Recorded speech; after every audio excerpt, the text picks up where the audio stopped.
지금부터 고구려에 대해 알아보도록 하겠습니다. 고구려는 1세기 초 졸본에서 국내성으로 천도합니다. 고구려는 원래 산악지대였지요. 그래서 평화지대로 진출을 도모했는데 주변 지역을 정복해 가면서 평화지역으로 진출하면서 성장해 나갑니다. 1세기 후반 태종왕 때 옥저를 정복합니다. 그러면서 동해안으로 진출했고요. 또 현도군을 공격하면서, 현도군은 한 군현이 하나죠. 현도군을 공격하면서 요동 지방으로도 진출을 도모했습니다. 2세기 후반 고국 천황 때는 왕이 부자 상속을 확립합니다. 이제 아버지가 왕이면은 그의 자식이 왕이 된 것입니다. 당연히 이전에 비해서 왕권이 안정되었겠지요. 또 수도와 지방 제도를 각각 우부로 정비했습니다. 그리고 고국 천황은 지방의 관리를 파견해서 행정, 군사 업무를 처리하도록 했습니다. 지금은 행정, 군사, 사법 전부 분리되었잖아요. 그런데 그 당시에는 관리가 행정도 군사도 함께 담당했다라는 것입니다. 또 고국 천황은 가난한 사람들, 빈민이죠. 이 빈민을 도와주기 위해서, 구제하기 위해서 진대법을 시행했습니다. 그러니까 곡식이 떨어지는 봄에 곡식을 빌려주고 가을에 추수해서 갚는 그러한 제도였습니다. 일종의 춘대추납이었죠. 봄춘, 봄에 대출해주고 추납, 가을추, 가을에 갚아라 하는 것이었습니다. 당시 어려웠던 농민들은 실제로 곡식을 빌려주는지 대출해주는지 궁금했는데 진짜로 빌려줍니다. 진짜로 대출해줬습니다. 뭡니까? 진대법입니다. 기억하세요. 또 고국 천황은 우부를 개편해서 부족적 전통을 약화시키고 행정적 성격을 강화했습니다. 무슨 이야기인고 하면은요. 고구려 원래 우부족 연맹체였잖아요. 그래서 처음에는 부족적 전통 성격이 강했습니다. 자, 이것을 이제 약화시키고 행정적 성격을 더욱더 강화시키는 방향으로 정비했다. 이런 이야기가 되겠습니다. 3세기 동천왕 때는요. 서안평을 공격했고요. 4세기 초 미천왕 때 낙랑군을 축출합니다. 이 낙랑군은 한나라가 고조선을 멸망시키고 고조선 땅에 한 군현을 설치하죠. 그 중에 하나입니다. 마지막까지 남았던 이 낙랑군을 고구려 미천왕 때 313년이었습니다. 축출해서 중국 세력을 완전히 몰아댔습니다. 그리고 4세기 중반 고구 원왕 때 중국의 전현의 침입을 받아 수도가 함락되기도 했고요. 그런데 이 고구 원왕은 백제 4세기 근초고왕의 공격을 받고 싸우다가 전사당합니다. 굉장히 원통했겠지요. 누구요? 고구 원왕입니다. 자, 이래서 고구 원왕이 전사함으로 인해서 고구려는 국왕이 죽었으므로요. 나라가 큰 위기에 빠졌지요. 이러한 위기에서 구해낸 인물이 바로 소수리망입니다.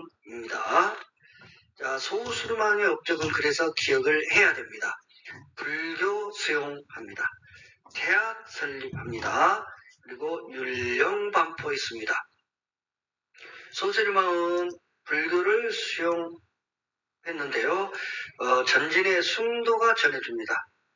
불교를 수용해서 나라의 사상을 통합하고 왕실의 권위를 높이려고 했습니다. 또 소수리망은 태학은 교육기관입니다.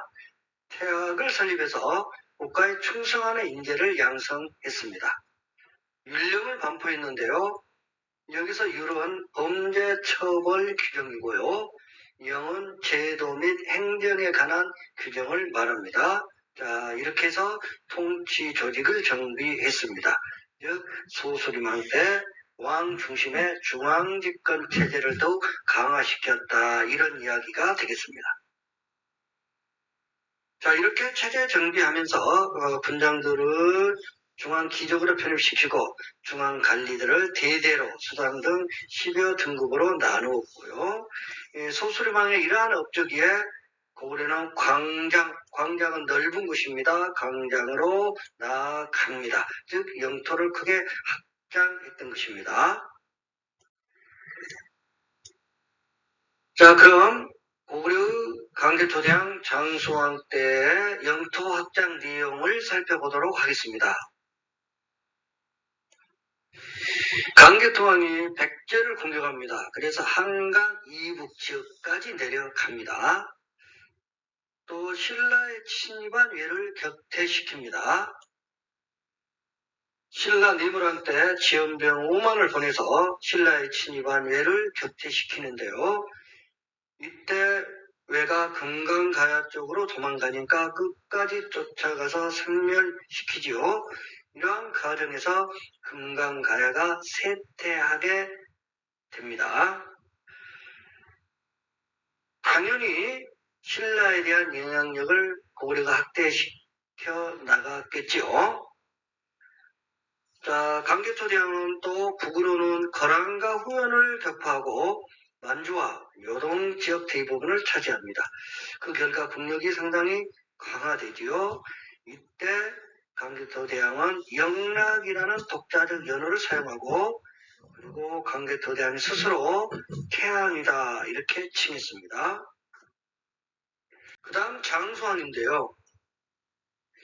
강제토대왕을 뒤를 이은 장수왕은 남쪽으로 진출하는 정책, 즉 남진 정책을 추진합니다. 몇 세기입니까? 5세기가 되겠습니다. 장수왕이 남쪽으로 내려오니까 백제와 신라는 이때 사이가 좋을까요? 안 좋을까요? 당연히 좋아야겠지요. 손을 잡습니다. 왜요? 힘을 합쳐서 고구려에 대항해야 하니까 그랬겠지요. 그래서 무엇을 체결합니까? 433년이죠. 신라, 나, 백제, 나제 동맹을 결성합니다. 몇 세기요? 5세기입니다. 장수왕은 427년이죠. 평양으로 도읍지를 옮깁니다. 자, 그 이유는 국내성 기반의 귀족 세력을 약화시키고 왕권을 강화시키기 위한 이유에서였지요. 그리고 또 평양의 지리적 이점 때문이었죠. 평양은 물산이 풍부합니다. 그리고 바다로 진출하기 유리한 지역이었습니다. 자, 그래서 장수왕이 평양으로 천도했습니다. 결국 이 장수왕이 남진에서 백제 수도 어딥니까? 한성이죠. 한성을 함락시켜버립니다. 475년이었습니다. 이때 백제왕이 괴롭게 전사하지요. 누굽니까? 계로왕입니다. 자, 백제는 수도를 빼앗겼죠. 그래서 이제 어디로? 웅진으로 천도합니다. 문주왕 때 웅진은 공주입니다. 웅진으로 천도합니다.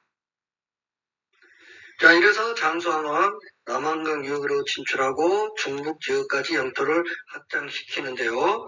자, 이것을 보여주고 있는 것이 바로 뭡니까? 충주 고구려비입니다. 자, 이렇게 강제토대왕 장수왕의 영토 확장으로 인해서 5세기경에서 6세기 초 고구려는 동북아의 강대국으로 성장을 했습니다. 그리고 고구려 사람들은 고구려를 천하의 중심이다 이렇게 여겼습니다. 이 지도는 몇 세기 한반도 정세를 보여주고 있나요? 그렇죠. 5세기입니다. 한강역을 어디가 차지하고 있어요? 고구려죠. 누구 때요? 장수왕 때죠. 5세기입니다. 4세기 때 한강은 어느 나라 수중에 들어갔습니까? 근초고왕이니까 백제지요. 6세기에 한강은 어느 나라 수중으로 떨어져요? 그러죠?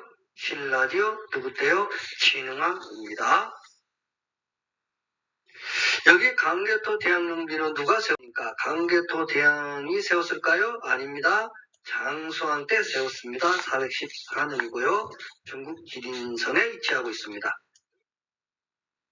자, 우리나라에 남아있는 유일한 고구려 비는 바로 충주 고구려 비입니다. 반드시 기억해 두기 바랍니다.